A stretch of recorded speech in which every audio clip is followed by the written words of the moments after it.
নমস্কাৰ মোৰ মৰমৰ ছাত্ৰ ছাত্ৰীসকল, আশা কৰোঁ সকলোৰে খবৰ ভাল। আজি মই ইকনমিক্সৰ তোমালোকৰ বিত্তীয় ব্যৱস্থা বিষয়ে আলোচনা কৰিম।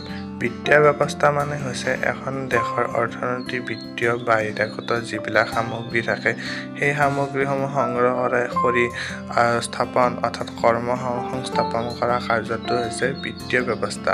অৰ্থাৎ কোনো এখন বাহিৰা দেশৰ বস্তুবিলাক আমি সংগ্ৰহ কৰি সেই ব্যৱস্থাসমূহ আমি বিক্ৰী কৰা কাৰ্যটো হৈছে বিত্তীয় ব্যৱস্থা। তোমালোকৰ বিত্তীয় ব্যৱস্থা নামৰ এই ইউনিট 4ত আছে। তোমালোকে বিত্তীয় ব্যৱস্থা যিখিনি মই তোমালোকক দিছোঁ নোট, এইখিনি নোট তোমালোকে ভালকৈ চাবা, কাৰণ এইখিনি নোট তোমালোকৰ বাবে আটাইতকৈ ইম্পৰ্টেণ্ট হয়। বিত্তীয় ব্যৱস্থাৰ পাছত দেশৰ বিত্তীয় ব্যৱস্থা সম্পাদনৰ উন্নতমূলক কাৰ্যসমূহ কি অৰ্থাৎ দেশত আমি কেনেদৰে বিত্তীয় ব্যৱস্থা সম্পাদন কৰিব লাগে, কেনেদৰে বিত্তীয় ব্যৱস্থা উৎসাহিত কৰিব লাগে সেই বিষয়ে দিয়া আছে। এইটো কিন্তু তোমালোকৰ আটাইতকৈ মষ্ট ইম্পৰ্টেণ্ট কুৱেশ্যন হয়, কাৰণ এই প্ৰশ্নটো তোমালোকৰ প্ৰায়ভাগ আহি থাকে। সেয়ে মই এই প্ৰশ্নটো তোমালোকক দিছোঁ। অৰ্থাৎ প্ৰশ্নটোৰ উদ্দেশ্য হৈছে যে দেশখনত আমি বিত্তীয় ব্যৱস্থা কেনেদৰে উন্নত কৰিম সেই বিষয়ে এই প্ৰশ্নটোৰ জৰিয়তে উদ্ভাৱন কৰা হৈছে। অৰ্থাৎ দেশৰ অৰ্থনীতি বাঢ়া, তাৰপিছত সময় আৰু কাৰ্যসমূহ ভালকৈ সুচাৰু কৰা, দেশৰ সঞ্চয় আৰু বিনিয়োগৰ মাজত সেতু বন্ধন সংস্থাপন কৰা, সঞ্চয় আশাৰে পুঁজি যোগান কৰা। তাৰপিছত বিত্তীয় সেৱা মানে কি? বিত্তীয় সেৱা মানে হৈছে সা সুবিধাৰ সন্তুষ্টি হোৱা। অৰ্থাৎ আমি বিত্তীয় ব্যৱস্থাৰ পৰা কিছুমান ৰেহাই পাওঁ, সেইবিলাক আমাৰ সুবিধা হয়নে নহয় সেইবিলাক হৈছে বিত্তীয় সেৱা। অৰ্থাৎ সেইবিলাকৰ পৰা আমি সুবিধা লাভ কৰোঁ, সেইবিলাকে হৈছে বিত্তীয় সেৱা।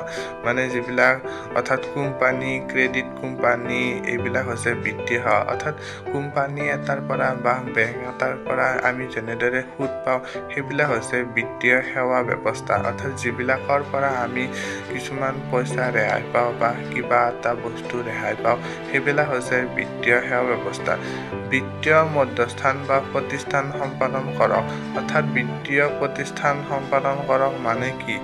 অৰ্থাৎ বিত্তীয় প্ৰতিষ্ঠান এটাত জনসংখ্যাৰ নিগম খণ্ড কেনেদৰে আমি প্ৰতিষ্ঠান কৰিব লাগে, অৰ্থাৎ আমি সা সুবিধা প্ৰদান কৰিলে আমাৰ বিত্তীয় ব্যৱস্থাটো সম্পূৰ্ণভাৱে আমাৰ পৰিচালন কৰা হ'ব। যদি আমাৰ বিত্তীয় ব্যৱস্থাটোত সা সুবিধা প্ৰদান কৰাই নহয় তেনেহ'লে বিত্তীয় ব্যৱস্থাটো আমাৰ বন্ধ হ'ব পাৰে। সেয়ে বিত্তীয় ব্যৱস্থাটো সুন্দৰভাৱে আমি লেনদেনবিলাক সুন্দৰভাৱে ৰাখিব লাগে, যাতে লেনদেনত কোনো ধৰণৰ অসুবিধা নাপায়, যাতে জনসংখ্যাৰ মানুহে লেনদেনত অসুবিধা নাপায়। সেয়ে বিত্তীয় ব্যৱস্থাটো আমি সুন্দৰভাৱে প্ৰতিষ্ঠান কৰিবলৈ সম্পাদন কৰিব লাগে। বিত্তীয় ব্যৱস্থাটোত জনসংখ্যা বিভিন্ন ধৰণৰ মানুহ থাকে, সেইবিলাক মানুহে কেনেধৰণৰ সঁজুলি সম্পাদন কৰে, অৰ্থাৎ কিবা এটা সঁজুলি সম্পাদন কৰাৰ বাবে 3 মাহৰ বাবে তেওঁ কেনেদৰে সাব্যস্ত অধিকাৰ কৰে সেইবিলাক কথা আছে। অৰ্থাৎ বিত্তীয় আহিলা, অৰ্থাৎ বিত্তীয় সামগ্ৰীসমূহ আমি বিত্তীয় ব্যৱস্থাৰ জৰিয়তে কিদৰে সামগ্ৰী এটা ক্ৰয় কৰোঁ বা এই বিষয়ে বৰ্ণনা কৰা আছে। গোটেইখিনি প্ৰশ্ন দিয়া হৈছে। যদি ভিডিঅ'টো ভাল হৈছে প্লিজ কমেণ্ট কৰিব।